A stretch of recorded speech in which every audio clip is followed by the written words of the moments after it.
الحمد لله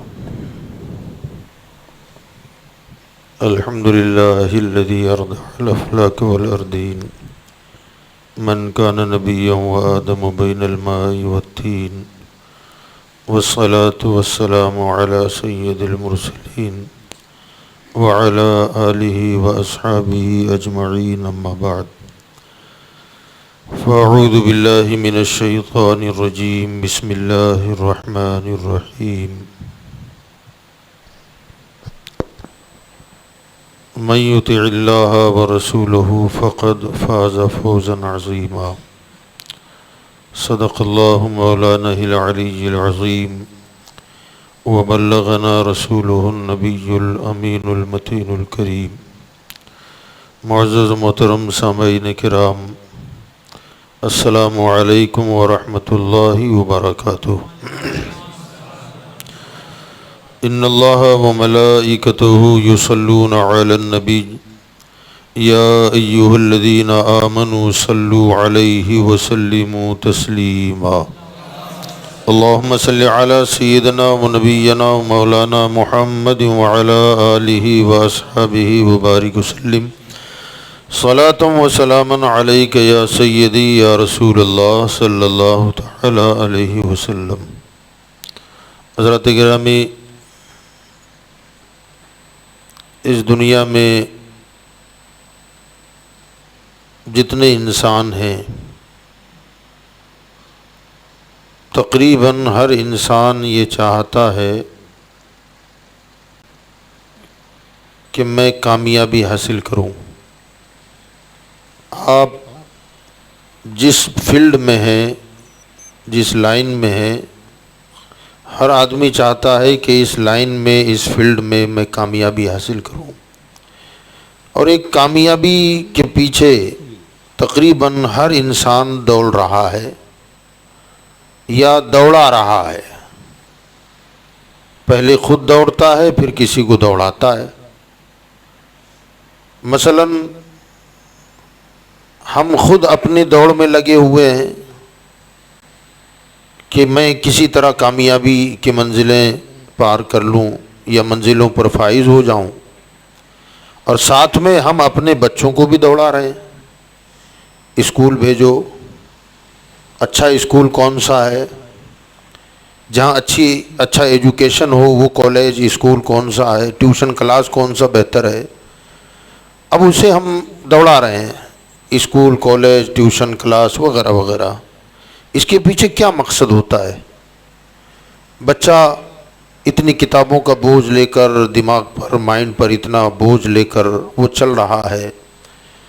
اب ایک بچہ جو ہم نے 2.5-3 سال کی عمر سے، موجودہ زمانے کے اعتبار سے، پہلے تو 7-8 سال کا جب ہوتا تھا تب اسے اسکول میں داخلہ کرایا جاتا تھا، اب تو 2-2.5 سال کی عمر 3 سال کی ہوتی ہے اور بچہ اسکول میں داخل ہو جاتا ہے۔ وہاں سے یہ سلسلہ اس کا شروع ہوتا ہے۔ اب وہ پڑھ رہا ہے، اب پڑھتے پڑھتے پڑھتے ایک ذہین بچہ ہے، ہوشیار ہے، نمبرات اچھے آنے لگے، تو ہم کوشش کرتے رہتے ہیں کہ بھئی اس کی تعلیم کو نہ روکا جائے۔ اب آپ ذرا توجہ کریں کہ ایک بچہ ہوشیار تھا، اس وجہ سے ہم نے اسے سائنس کا سبجیکٹ دلا دیا، ارادہ کیا کہ ہوشیار ہے ڈاکٹر بنائیں گے۔ اب سائنس میں وہ اچھے نمبرات سے پاس ہونے لگا، 12 کلاس پار کر لیا۔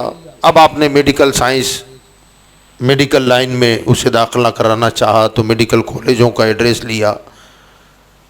اب وہ پڑھتا رہا، تقریباً اگر اس کا نمبر MBBS کے لیے لگ گیا تو کالج کے بعد تقریباً 5 سال نکالتا ہے۔ اب ایک بچہ کوالیفائڈ ہونے کے لیے کالج کا دور نکل جائے، وہاں تک پڑھنے کے لیے میں سمجھتا ہوں کہ 19-20 سال کی عمر اس کی ہو جاتی ہے۔ صحیح بول رہا ہوں غلط بول رہا ہوں؟ 20 سال میں اس کے بعد اس کا نمبر لگا MBBS کے لیے، پیسہ پانی کی طرح بہا رہے ہیں آپ، اور MBBS کے لیے جب نمبر لگتا ہے تو میڈیکل کالج میں لاکھوں روپیہ ڈونیشن ہی بھرنی پڑتی ہے, اس کی فیس اس کے علاوہ ہے. اب وہ 5 سال تک وہاں باقاعدہ طور پر میڈیکل کی ڈگری لے رہا ہے. 5 سال اس نے جب وہ پڑھ لیا, اسے ڈاکٹری کی ڈگری ملی, بچہ ہو گیا 25 سال کا. 25 سال عمر ہو گئی اس کی. سوائے پڑھائی کے اس نے کچھ نہیں کیا, آپ نے گھر کا کام بھی نہیں سونپا اسے. ہر ماں باپ کا یہی ہوتا ہے, دوسرے بچوں سے کام کراؤ, بھائی یہ کام نہیں کرے گا, یہ خالی پڑھے گا. ساری سہولیات اس کے لیے ہم فراہم کرتے ہیں. 25 سال کا ہونے تک مسلسل وہ محنت کرتا رہا. مقصد کیا ہے؟ زندگی کامیاب ہو. وہ بھی چاہ رہا ہے, ماں باپ بھی چاہ رہے ہیں.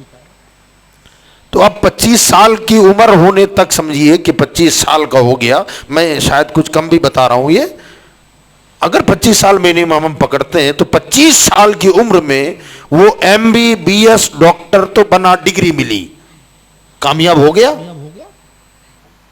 نا. اب اسے دور شروع کرنا ہے.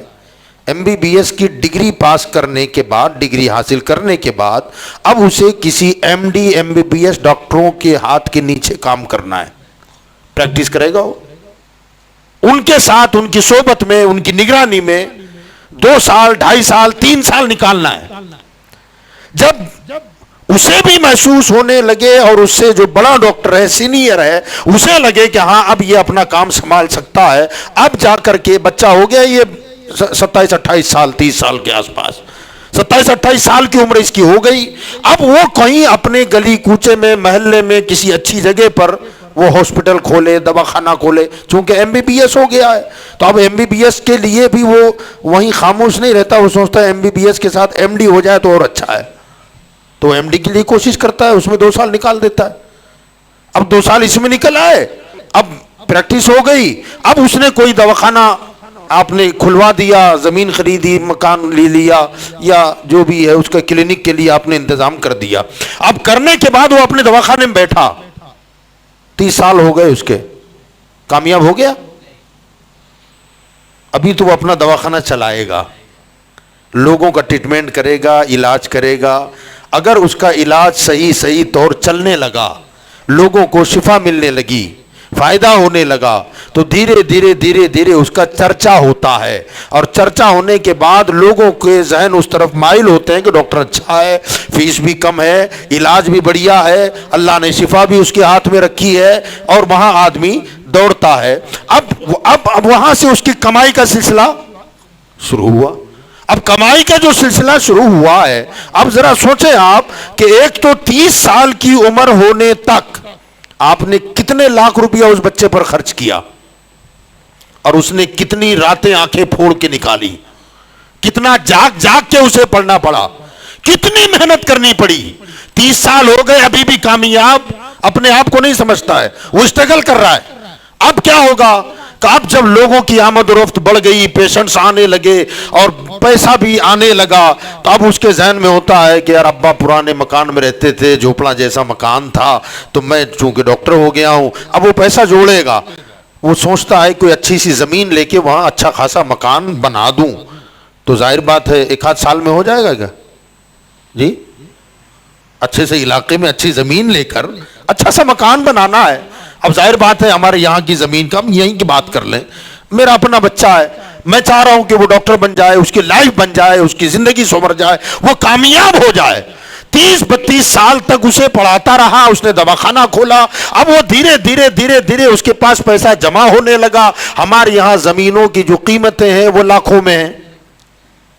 اب اگر زیادہ ہائی فائی علاقے میں نہ جاتے ہوئے 25-50 لاکھ روپئے کی اگر وہ زمین خریدتا ہے, تو 50 لاکھ روپئے ایک ڈاکٹر کو جمع کرنے کے لیے اپنے گھر کے اخراجات وغیرہ چلا کر کے 50-60 لاکھ روپئے کی زمین اس نے کوئی دیکھی ہے؟ کوئی خاص زمین آتی نہیں 60 لاکھ میں, کم از کم 1 کروڑ روپئے میں ٹھیک ٹھاک زمین آ جائے.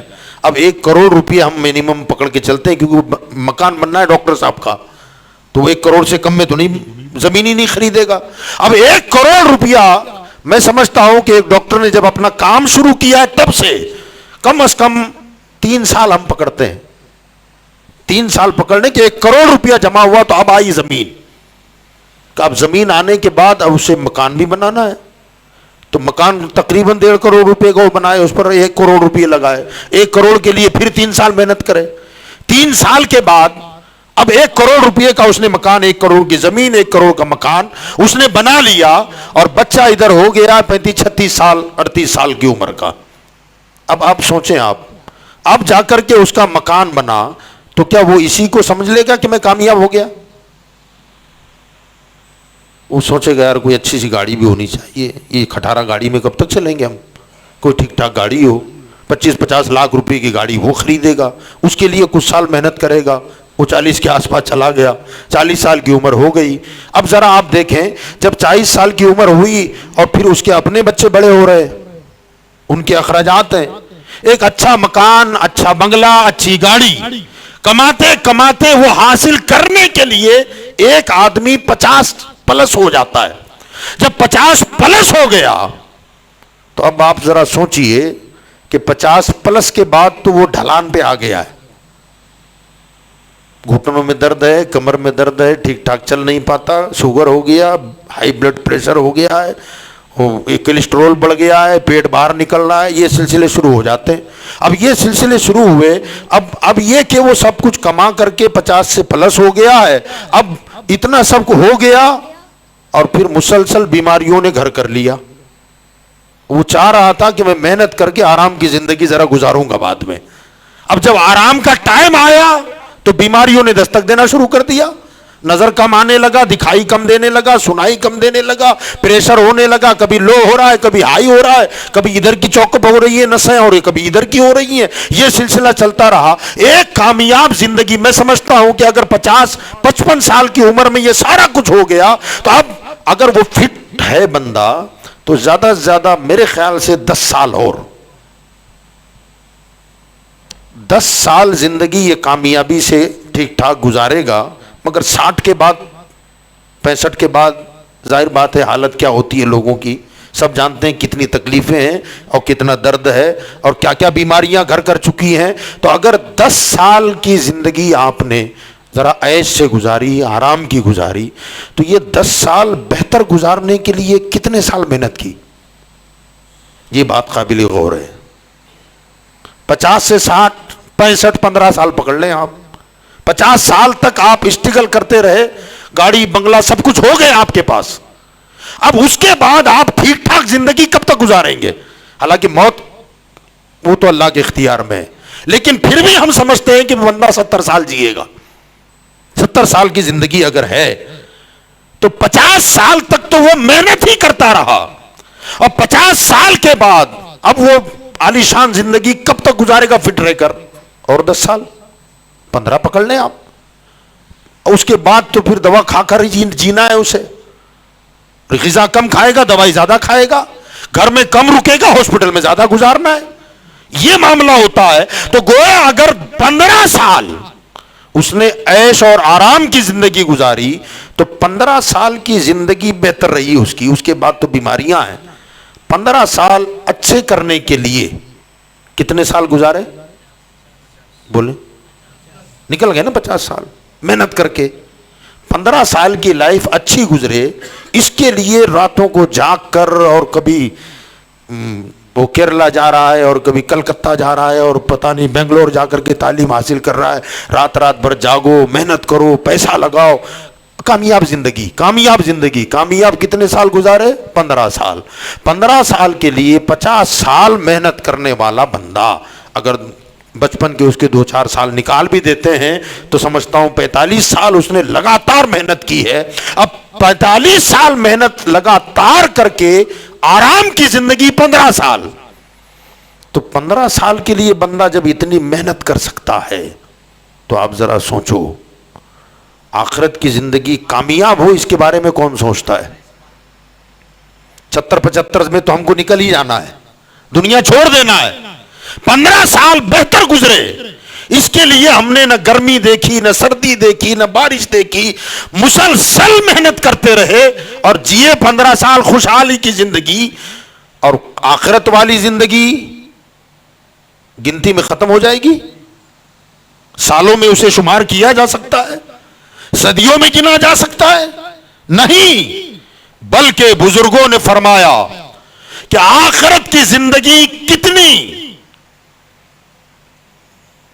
تو وہ زندگی نہ ختم ہونے والی ہے، بلکہ ایک مثال دی ہے صوفیہ نے، فرمایا یہ جو دنیا ہے نا، مشرق سے مغرب، شمال سے جنوب اور زمین سے آسمان، یہ جو خلا ہے، اس کے سارے پہاڑوں کو ہٹا دیا جائے اور اس پوری زمین کو، پوری دنیا کو زمین سے آسمان تک رائی کے دانوں سے بھر دیا جائے، رائی کے دانوں سے اس زمین سے آسمان، مشرق مغرب اور شمال جنوب تک اسے بھر دیا جائے، اور اس پر ایک پرندہ مقرر ہو جو 1000 سال کے بعد رائی کا ایک دانہ چوگے،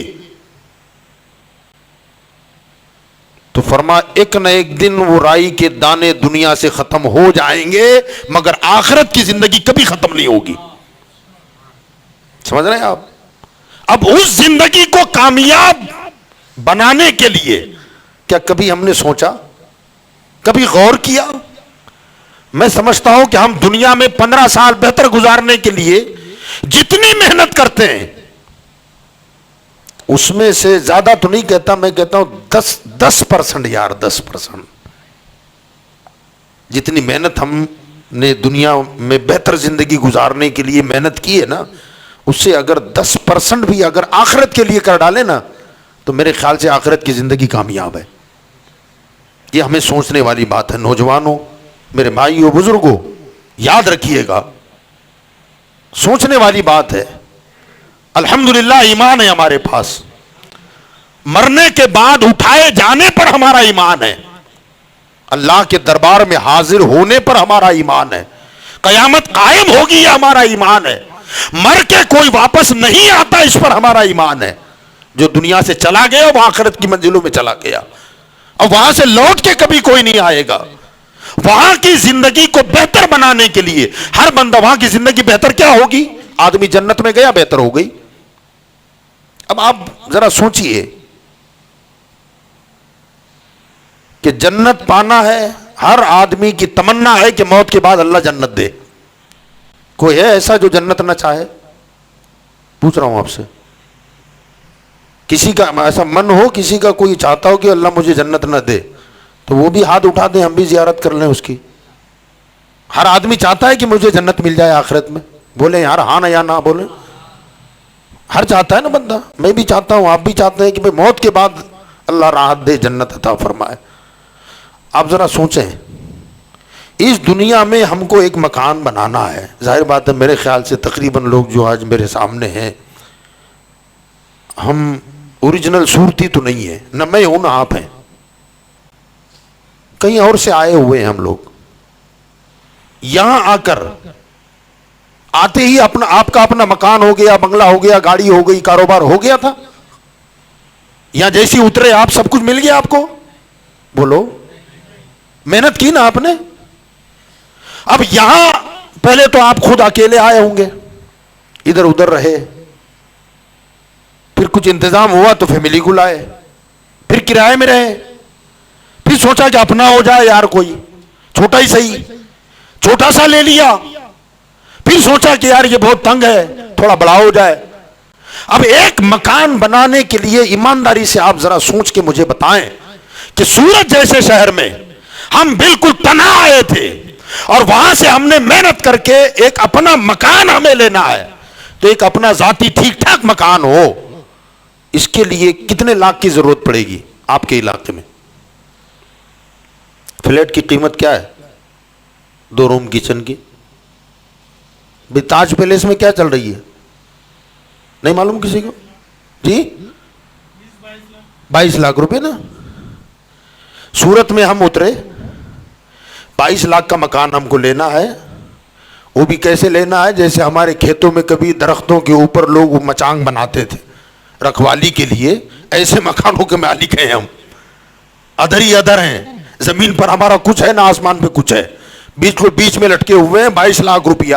تو 22 لاکھ روپیہ کمانے کے لیے منیمم ہم جیسے اور آپ جیسے لوگوں کو، سچ بتائیں آپ، شاید آپ جلدی بتا دیں، لوگ شرما رہے ہیں، کتنے سال محنت کرنی پڑے گی؟ جی ہاں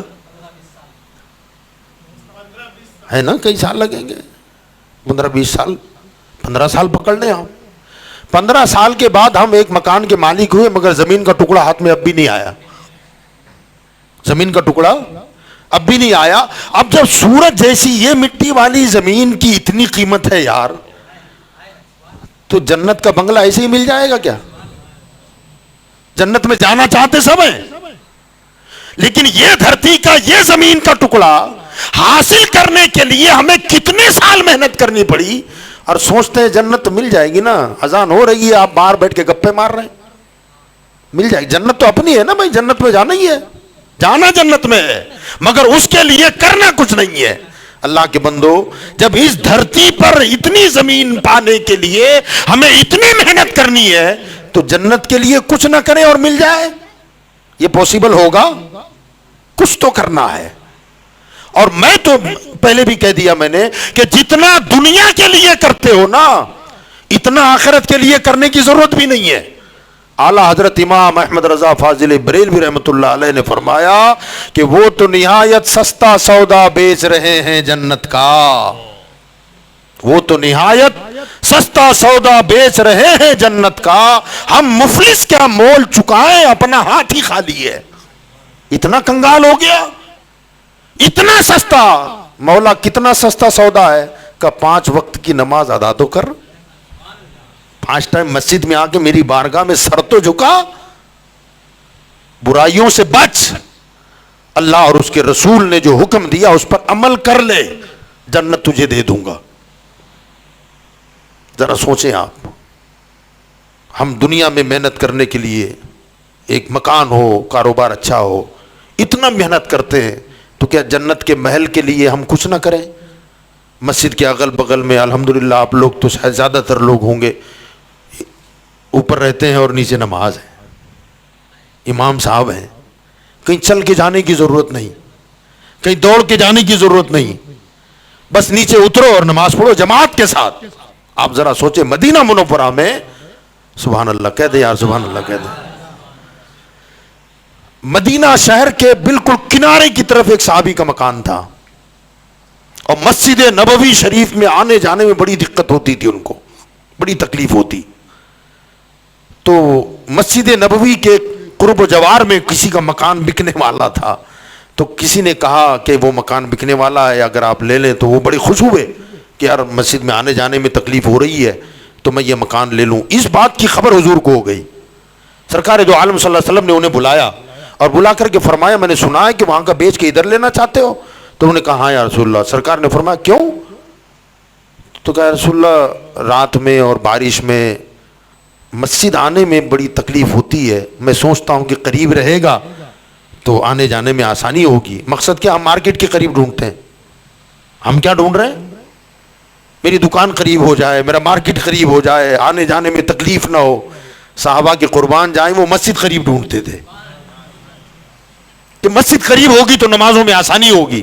اس پر بھی میرے سرکار نے فرمایا کہ نہ, تم وہیں برابر ہو. کیا رسول اللہ فاصلہ دور ہے؟ فرمایا ہر قدم پر اللہ 10 نیکی عطا فرمائے گا, ہر قدم پر 10 گناہ اللہ معاف فرمائے گا. جب یہ بات سنی تو انہوں نے کہا رسول اللہ ٹھیک ہے میں وہیں بہتر ہوں, آنے جانے میں بھی مجھے اتنا ثواب تو ملے گا. لوگوں کی توجہ آخرت بنانے پر تھی. اللہ ارشاد فرماتا من یطیع الرسول فقط من یطیع اللہ ورسولہ فقد فاز فوزا عظیما. فرمایا وہ لوگ کامیاب ترین ہیں جنہوں نے اللہ اور اس کے رسول کی اطاعت کی.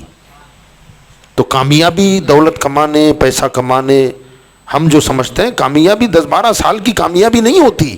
جو آخرت کی ہمیشہ ہمیش کی جو زندگی ہے, اگر وہ سمر جائے تو بندہ کامیاب ہے.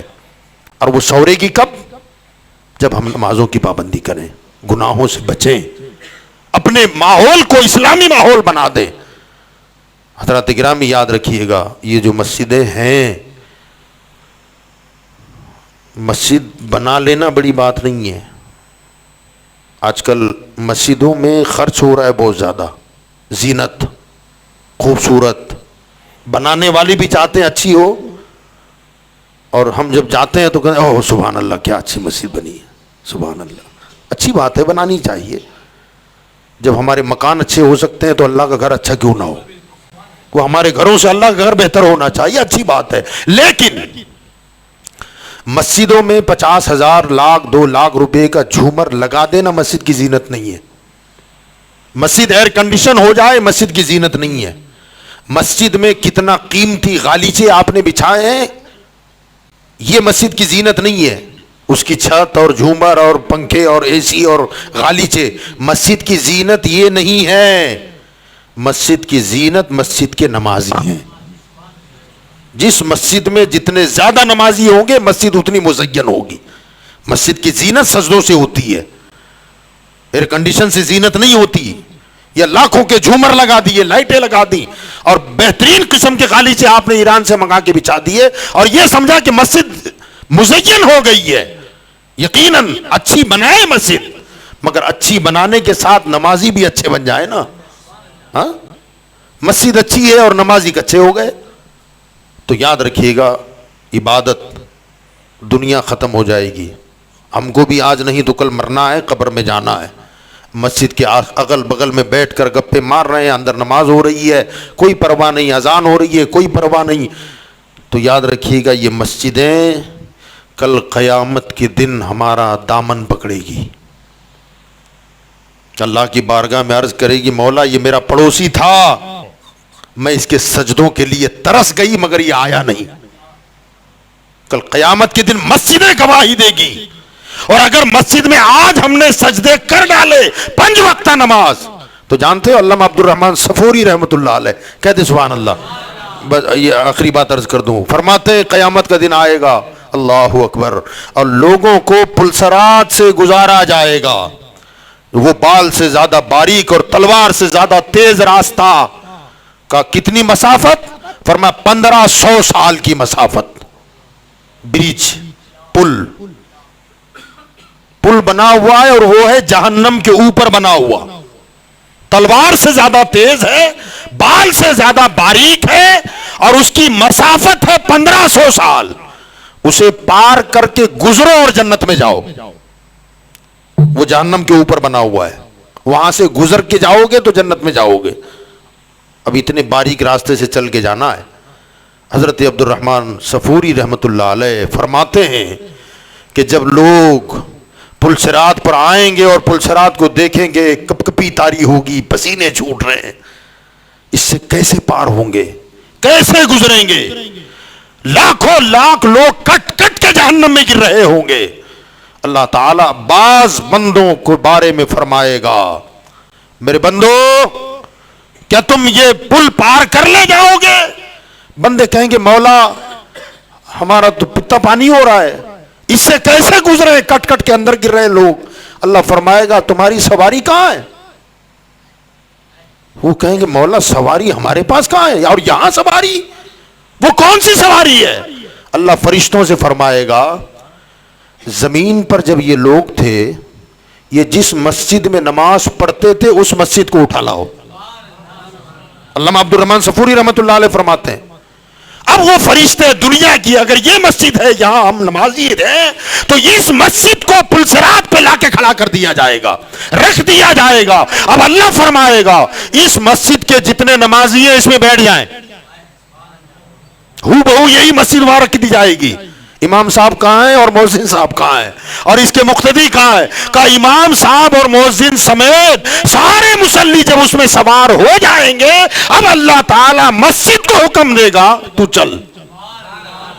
علامہ عبد الرحمن صفوری فرماتے ہیں جیسے دریا میں کشتی چلتی ہے ایسے پلسرات پہ مسجدیں چلے گی اور یہ نمازی سب اندر بیٹھے ہوں گے اور وہ مسجد اپنے نمازیوں سمیت جنت میں داخل ہو جائے گی۔ تو میرے بھائیو مسجدوں کو آباد کریں، اللہ تعالیٰ مجھے آپ کو عبادتوں کا ذوق اور شوق عطا فرمائے۔ اللہ تعالیٰ ہم کو آپ کو اس دنیا میں رہ کر اپنی آخرت سنوارنے کی توفیق عطا فرمائے۔ وما علینا الا البلاغ۔